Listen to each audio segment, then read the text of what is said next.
Hi, I'm the Space Quest historian, and welcome back to my ultimate Let's Play of the entire Space Quest series. And today we're starting with Space Quest 3, The Pirates of Pestulon, from 1989 no less. And before we get going, I just wanted to take a quick moment to talk about something techie and nerdy that's relevant to the time period when this game came out, and that is sound cards. Now, sound cards were a new thing in 1989. We take them for granted these days because you buy a new computer and it's just, it's just on your motherboard. It's just, you just play anything you want. You want to play an MP3? Cool, you want to do that. Most new games, well, almost all games, well, pretty much every new game. There's a lot of caveats in there. Any new game you can think of plays digital sound. Your MP3s, your OGGs, your waveforms and such. But back in 1989, this was not the case. With new sound cards coming out, sound cards were like a peripheral you had to buy, like your mouse or your hard drive, and you had to put it into your computer. And there were a lot of different sound cards. Consumer ones were like the Adlib and the Sound Blaster. These were affordable by normal mortals. And then on the high end, you got stuff like the Roland MT32 and the Gravis Ultrasound. And in 1989, Sierra Online were married to Roland. They loved the MT32, and Space Quest 3 is from that era when Sierra started really using the MT32. And Space Quest 3 has a phenomenal soundtrack. When you play Space Quest 3 with an MT32, it just sounds so fucking awesome. You have no idea. And I say you have no idea because we're not going to be playing the game with the MT32 this time. And there's a reason for that. I do have an MT32 emulator going, and I'm going to use it for Space Quest 4 and Space Quest 5 and Space Quest 6, but I'm not going to use it this time.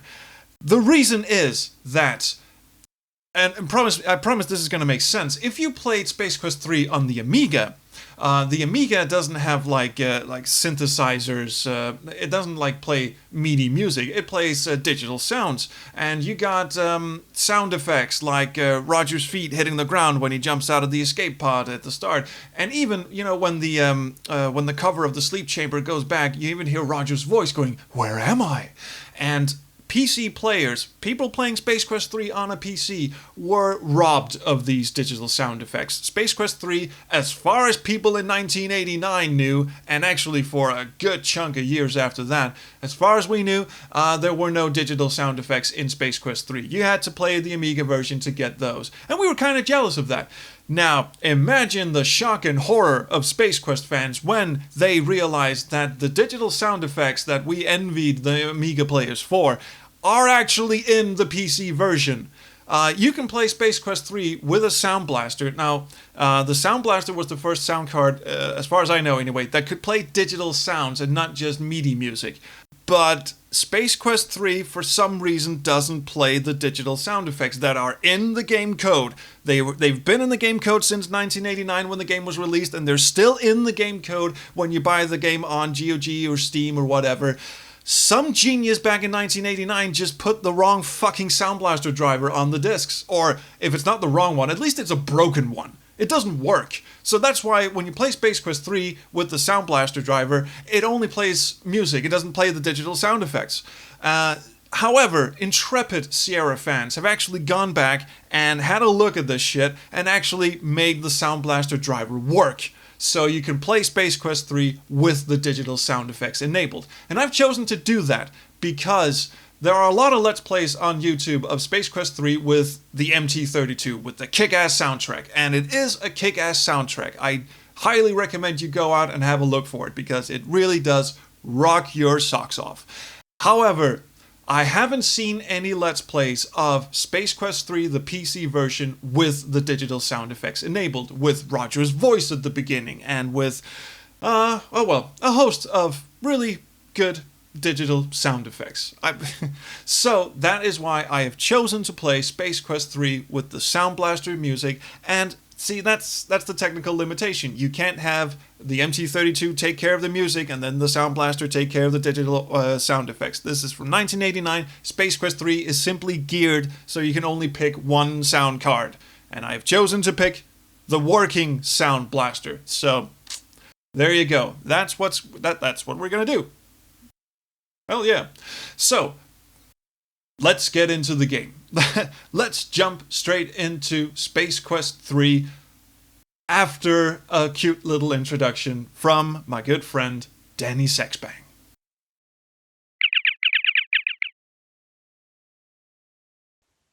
Hi, this is Danny. Probably don't need to introduce myself anymore. If you're watching the third one of these, there's a good chance that you know who I am already. But this is Space Quest 3, the playthrough of Space Quest 3 by Trolls Plymart. Trolls, is your name pronounced Plymart? And is it also pronounced Trolls? I don't know. But the great Space Quest historian, whatever the hell his name is going to play this for you. And Space Quest 3, when it came out, I think it was in 4th grade, 1989, I would say. Definitely my favorite game, like hands down of any kind at the time. Very meaningful game to me. I would say this one took the big first leap in terms of graphics advancements from the first two. It was much smoother, a much more realized world. You start to encounter great side characters like Fester Blatz and the Arnoid. They really started to expand the world of Space Quest 3. I actually did a playthrough of this on my gaming channel, Game Grumps, and it was such a nostalgic, awesome trip down memory lane. And there was always something about the ability to travel to different places that this one afforded you that I really, really loved. Like, especially going to Monolith Burger, like the idea of like a fast food restaurant in space. I can't remember if I talked about this in my playthrough, but like, there were so many sci-fi things that made space seem unfriendly. Alien, Predator, countless examples.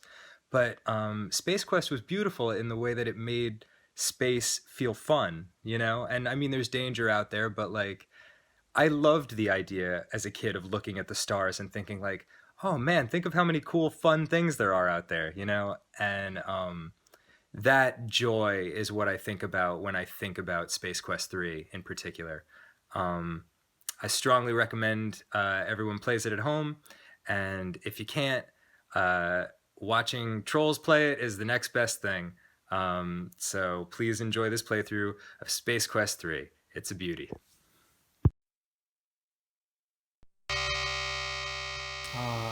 Isn't he a nice man? He is a very, very nice man. Anyway, here we fucking go. We're already 8 minutes into the video, so this is probably not going to be much more than the intro and just dicking around the first few screens, but this is Space Quest 3, the Pirates of Pestilon. Look at the blood-dripping logo on that thing. And oh, the kick-ass soundtrack. Still a good soundtrack, even with the OPL3, the Sound Blaster chip. Created and written by Mark Crow and Scott Murphy. God, I love you guys. Oh, I love you so much. Music by Bob Siebenberg. He's actually the drummer for a band called Supertramp. Young'uns, kittens might not have heard of it, but big deal. It has been an indeterminate amount of time since Roger Wilco rocketed away from Vohal's burning space fortress. It's upgraded to a fortress now. Time stands still for our hero in suspended animation. Its engines long spent, the small escape pod drifts aimlessly through unfamiliar starfield, its course altered many times by small asteroids and space debris. Inside, Roger lies undisturbed in his sleep chamber. But not for long. I had to get through that quickly because the text clears itself, so here we go. And here's the escape pod we climbed into at the end of Space Quest 2, and we've been adrift for an indeterminate amount of time. There's actually been a lot of debate in Space Quest circles. What qualifies as an indeterminate amount of time? It could have been years, decades, eons! And it's never explained in the entire series, so no one knows exactly how long he was under. And the reason why we've been debating it so much in the Space Quest, look at this fucking thing. Also, look at the bottom right corner. The Crow signature. Did anyone catch that? Anyway, because when you hit Space Quest 5 and StarCon started appearing, we don't know why StarCon was never mentioned until Space Quest 5, and some have theorized that it's because he was actually asleep for so long that while Roger was under, StarCon suddenly appeared like... Okay, the pod, considered to be nothing more than another piece of scrap, is taken aboard a robot-commanded garbage freighter. Unfortunately, these robots have no regard for organics. That would be us. Actually, as we're about to see, it does have regard for some organics, namely rats, so that's gonna be fun. But, as the music swells... The small pod is jarred by a sudden shock, which triggers the sleep chamber's revive mode. As the glass shroud slides back, Roger slowly begins to regain consciousness. And, listen for it.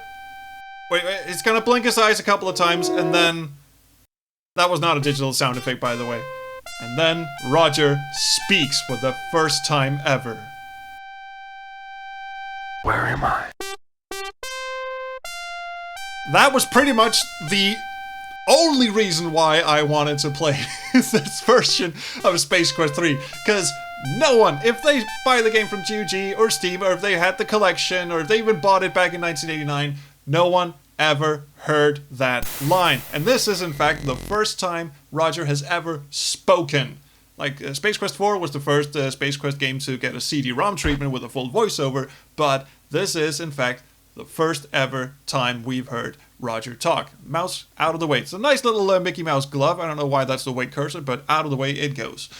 You notice that the sounds from the pod grow softer until they are imperceptible. Having served its purpose and taxed its resources, the pod gives a final hum and shuts down. I like this music as well. Bob Siebenberg was the drummer for Supertramp I mentioned, and it was kind of a big deal. It's actually the first computer game that had the music composed for it by someone who was not like an employee, like hired to do game music. And Bob Siebenberg had never, done game music before, and basically just got the gig because the two guys from Andromeda quite liked Supertramp. And they just, said, hey, you want to compose the music for our games? Yeah, sure. He did compose it with a Roland MT32, and then Mark Siebert, the music director, whom you might recognize as the musician on King's Quest IV, I believe, and he was the music director for Sierra for a long time. He's worked on a ton of the games that you Sierra fans all know and love. He was the music editor, so he went in and sort of, made them... edited the music a bit, and did all the sound effects as well. But the music is composed and written and created by Bob Siebenberg of Supertramp. Fuck, I've been rambling a long time. Let's have a look around here. You're standing in a debris-cluttered junk bay. An escape pod rests in the middle of the room. There are chunks of metal lying around, which seems to be small sections of old spaceware. Old space... I almost went all British on us. Let's have a look at the pod. Pardon me, the program is too stupid to glean your desire from such a wonderfully crafted sentence. Please try something else. Alright, fine. Look, craft then. This is the escape pod, which I just typed in, which safely whisked you away from Vohal's burning asteroid fortress. The skin of the pod plainly registers the cumulative damage long periods of space travel can inflict on a small craft such as this. Again, it's not mentioned exactly how long he was in there, but we're banking on it being a long while. Also, you may have noticed this thing on the floor. Let's have a look at the floor. The floor is composed of a mosaic of overlapping welded steel plates. The menage of used metal plates appear to have been cut from a variety of sources. There's a small round object lying nearby. A closer look at the object on the floor reveals that it is a warp motivator. For some reason, I'm like picturing some dude with one of those clip-on mics just going, "Is everyone psyched?" But not that kind of motivator. It looks a bit more high-tech than the other junk strewn around this locale. Sturdily constructed, its only protrusion is a modular plug near its base. While we can't pick it up, we can try. Get motivator. While relatively small, it seems to be quite dense. I think we're looking at a potential hernia if any attempts are made to manually relocate it. So, let's just keep exploring for a bit. Now, in early screenshots of Space Quest 3, I'm gonna throw those up on screens through the magic of television, there was actually a junkyard dog that was supposed to patrol this, like an alien green junkyard dog. Thank fuck they cut that out of this section, out of the game, for reasons unknown, but maybe it was just part of a mock-up, I don't know. But I am very thrilled that we're not actually being chased around this by some fucking rabid dog. Oh man, already you can see the puns in Space Quest are kind of creeping in. Look at the Acme craft. This one is another fine but worthless Acme product. I just found a typo. A 30-year-old typo. And the Jupiter 1, look at the craft over here. This ship says Jupiter 2. This baby must have been floating around out there for a long time. It doesn't hold your interest for very long. The Jupiter 2 is from Lost in Space, I believe, the old TV series. They made a movie about it with Matt LeBlanc. No one liked that one. And this one is my favorite. This bulbous craft looks like it has seen a lot of action in its day. You believe it to be a bow tie fighter, dating back to the Cologne Wars. A true relic. Ha ha ha ha. Actually, funny side story. Mark Crow had originally painted "The Empire Sucks" on the side of this craft, but Ken Williams made them take that out because that was just a bit on the nose. Also, a metal steel plate. Oh, and they look like pieces of metal which have been welded together. Yes, but this one, get plate. Come on, I want to touch this thing. Yo! Spurt, spurt, spurt. I fucking love that death. And I found this very, very late in life, and it's probably one of the goriest ones. We'll get to the goriest. It's also in this game, by the way.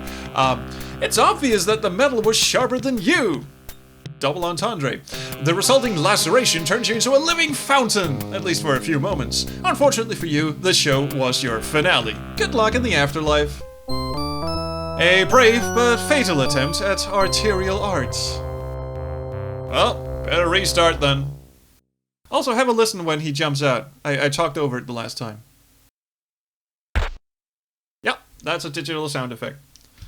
Alright, so, well, we died within the first 5 minutes. So, let's keep going. We're doing very grand. Let's check out what's on the next screen. Holy Christ. Yes, that is... Oh, look at the arm. I love this one. Somewhere there's an oversized android missing a limb. Thank fucking Christ it's, like, just in several pieces. I didn't want to... just imagine this huge hulking fucking green robot just chomping over the garbage freighter. And this is a huge, huge garbage freighter. I really like the scale that they put into this. We are supposed to climb... well, not supposed to. We're just supposed to hitch a ride up with this thing. And, oh, he's got this kind of weird sort of, what the hell am I, what's going on kind of look on his face. Roger, come on, dude. And, whoopsie daisy. It's a big old, this is not good. This is not good. That was not good. It's not a pretty sight. Shredded like an Iran-Contra document. Ask your parents. Your many independent parts flutter to the something something. Apparently there was a timer on that dialogue box.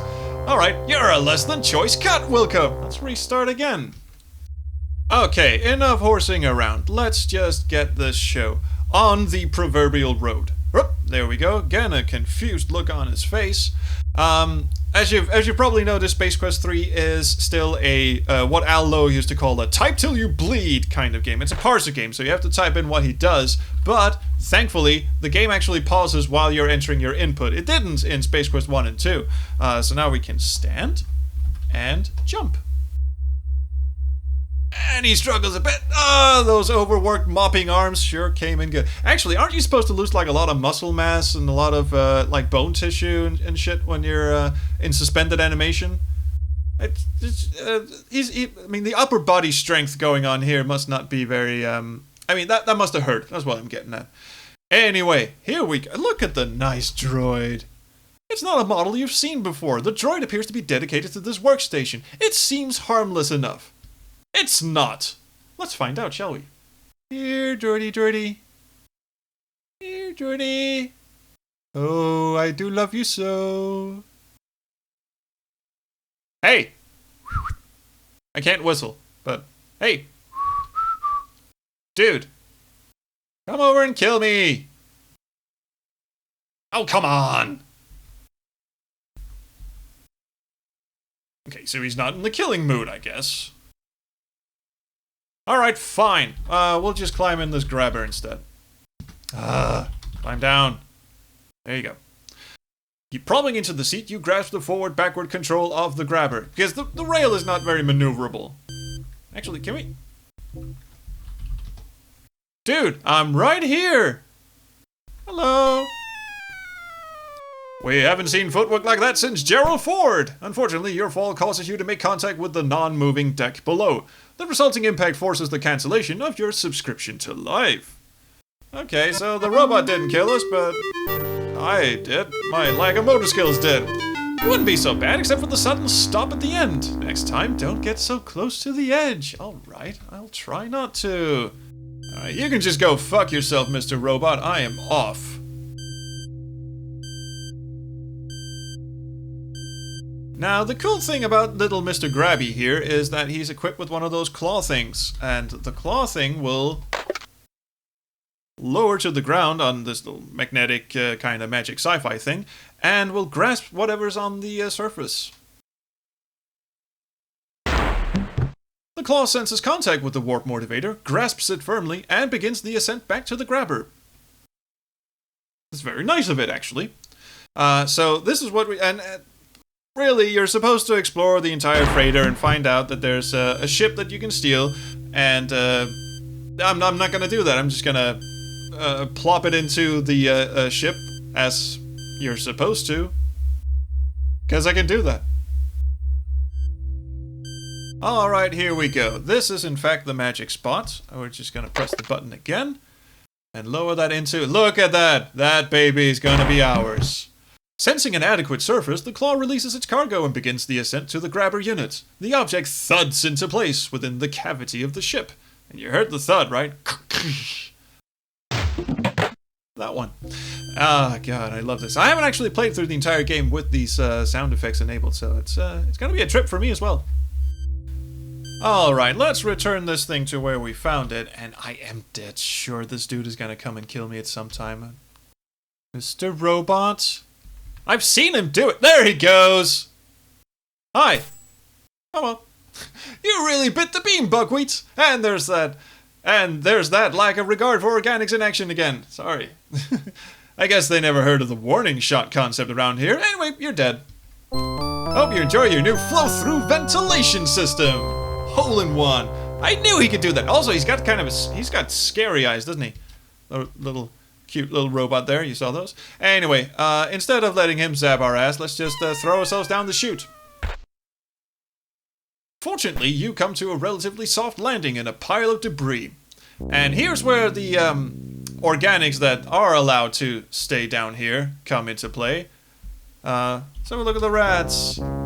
You can hear something scurrying around above you. You can't actually see the rats because they're hidden in the shadows. So I'm just going to stand here in a beam of light and maybe call out to them? Call rats? No, can't do that. Yell, I love you, rats. Your utterances echoes around the metallic confines of the area. No answer is forthcoming. Turns out these rats don't actually speak. However,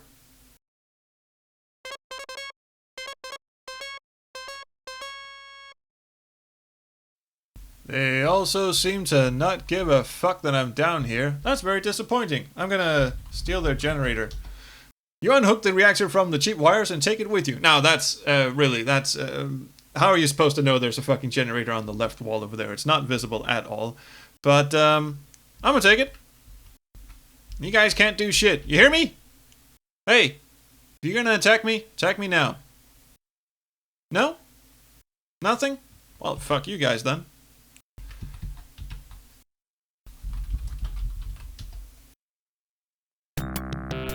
Bending aside a thin piece of scrap, you find an opening into another area and climb on in. And, I know I'm supposed to get the ladder, for all you fans out there looking at this game, but I'm not gonna do that yet because, as fans already know, on the way to our new spaceship, which is through this magnificent-looking tunnel. Hello, little alien dude. That must be another disregard for organics. Somewhere inside this tunnel will contain a very aggressive fucking rat. You seem to have been mugged by some type of large rat. As you pick loose fur from your teeth, you notice a less bulky feeling. Right, let's check the inventory. You're carrying a glowing gem from Space Quest 2 and nothing else. Where did our reactor go? Well, the fucker took it back to the lair, so it's back and steal it once again. And this is why we left the ladder in place, because we can just climb back on down. Look, the lights are back on. Everyone's having a merry little disco party in Ratland, but not any fucking more. I'm about to... Well, see, I forgot that you have... the game actually pauses for, to let you type stuff in. And this time, I'm gonna get the ladder because I'm gonna need it later. You grab the ladder and jam it into your pocket. Ouch! Alright, and this time, when you go through the tunnel... there is no rat to be found. However, what there is to be found is actually a very nice piece of wire. You take the only decent piece of wire available. It'll come in handy. Also, have a look at Roger's shadow as he moves out of the... it's just such a nice detail, and that really... oh my god. We're still doing vector graphics, by the way. This is still drawn on screen in a flash in an instant, and you can still go online and find these... slowed down how the game actually draws these on screen like you could with Space Quest 2. Anyway, hey, look at the giant head. Wow, an ancient model of a battle bot. Transformers was copyrighted, so I bet you'd hate to run into whatever brought this big guy down. It looks like something poked him in the eye. Yeah, I almost got through that sentence. And we're supposed to get right on up here, and by the way, that's a steep fall down there, so that's why I'm getting really careful here. We can climb through the eye. There we go. And here is our ship. Now, I did mention in my Space Quest 2 playthrough that Scott Murphy's favorite movie was 2001: A Space Odyssey, and I think fans of the movie, if you've seen it, will recognize this craft. It's a cute little thing. You've never seen anything like it in these parts, but then where are these parts? Some writing on the exterior reads, "Bowman was here." A little nod to the protagonist in 2001: Space Odyssey. Also, this cute fucking Tinker toy. Look at the toy. They look like the remnants of an orbital space station, or perhaps some type of toys for an oversized child. This reference completely, went over my head as a kid because we don't have Tinker toys in Denmark. I had no idea what the fuck that thing is. I thought it was one of those things that you like put on your head and those things like bob up and down. Nuh-uh. Anyway, we're supposed to put the ladder down here. Now, have a look at the size of Roger and the size of the ship. You would think he could just... I mean, we've seen the upper body strength in this dude. He could just haul his little tiny janitor ass up on there, but nope, we have to place the ladder and climb the ladder. You notice it to be slick up here, be careful, and you can actually fall off and die from up here. It's not that spectacular death, so I don't want to show that, but... you move into position and, grabbing the dull finish of the hatch's handle, commence to open and enter the ship. And this is our baby. We actually forgot to look at the craft. Hang on a moment. The ramp is immobilized by the junk it's laying in, so you exit through the hatch instead. That's good. We do want to have a look at it. Look at the craft. It's a slick-looking number if you can disregard the junk it's rooted in. It must be a recent addition to the collection, as everything seems to be intact. Etched on each side is the name Aluminum Mallard. On top is a small hatch, but the Aluminum Mallard. Well, first of all, Millennium Falcon, a new Aluminum Mallard. Yeah. And also, it's not aluminium, which is what, the British would call it, and incidentally is also the Danish word for aluminum. But anyway, we all know it and love it as the Aluminum Mallard, and let's get the fuck on in there. Space Quest fans absolutely love this craft because it is beaten up, it's found in a trash freighter, and it's all shot to hell, but god damn it, it's my ship because I stole it. And we love the Aluminum Mallard, and sadly, it only crops up again in, we stay with the mallet for the entirety of Space Quest 3, and then it crops up in the intro of Space Quest 4, and then it's never seen again. But it is by far Space Quest fans' favorite ship of Roger's. Yes, I'm including the Goliath and the Eureka in Space Quest 5. Shh, we'll get to all of that. Anyway, let's have a look at the diagnostic screens. Access denied, power critically low, auxiliary can't even fucking talk. Let's try that again. Insufficient power to commence with system check. So, we shall use the wire. You install the wire inside the reactor compartment. And maybe we should put the reactor in. The reactor we picked up. Use reactor. Is that all? Yep, there we go. You drop the reactor into the hole, carefully reconnect the cables, and put the tile back in place. There we go. Quick little brain fart there. The reactor is what gives us power. The warp motivator is what makes us go. It makes us go. Have a look at the screen again.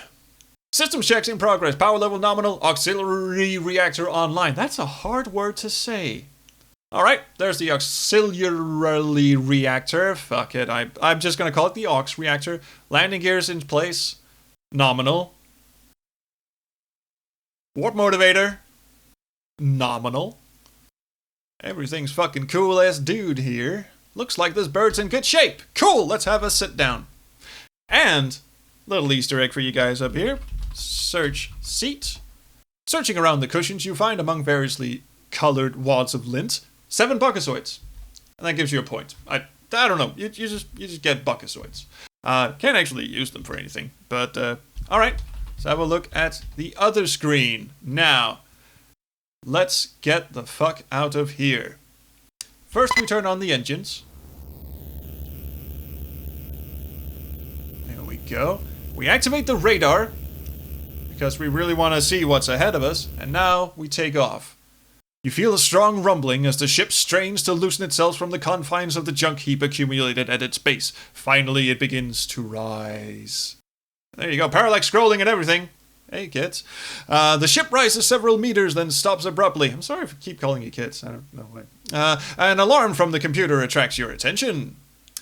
Now, ascent halted due to obstruction. That would be the roof of the garbage freighter, because we're not flying around inside the fucking garbage freighter. However, since, the vacuum of space and everything, let's just blast our fucking way out of here. First of all, however, we're going to turn on the front shields, because there might be some blowback, and fire. The shot blasts a new orifice in the side of the junk freighter. The pressure generated by the desire of the ship's atmosphere to escape the considerably lower pressure of space to the considerably lower pressure of space causes your ship to spit out like a watermelon seed. God damn it, I am not a voice actor. And here we are. We have now escaped the trash freighter. And so, here ends episode 1 of Space Quest 3, The Ultimate Playthrough. Yeah, not much to say. Hope you're enjoying it. Please like, subscribe, do whatever you kids do. Just leave me a comment, because I love the comments. And thank you for all your kind words so far. Really means a lot. Really, keeps me going. And I promise to stop calling everyone kids when I look into the camera. At some point, anyway. I'm going to train myself. So anyway, yes, thank you. I will see you back next Tuesday for more Space Quest 3. It's a tie, really, for me. It depends on what mood I am, what my favorite Space Quest game is. It's either this or the next one. So I'm going to enjoy every single moment of me playing through this, and I sincerely hope you enjoyed as well. Probably not as much as I will, but hopefully close. Anyway, thank you, and I will see you around the Chrono Stream.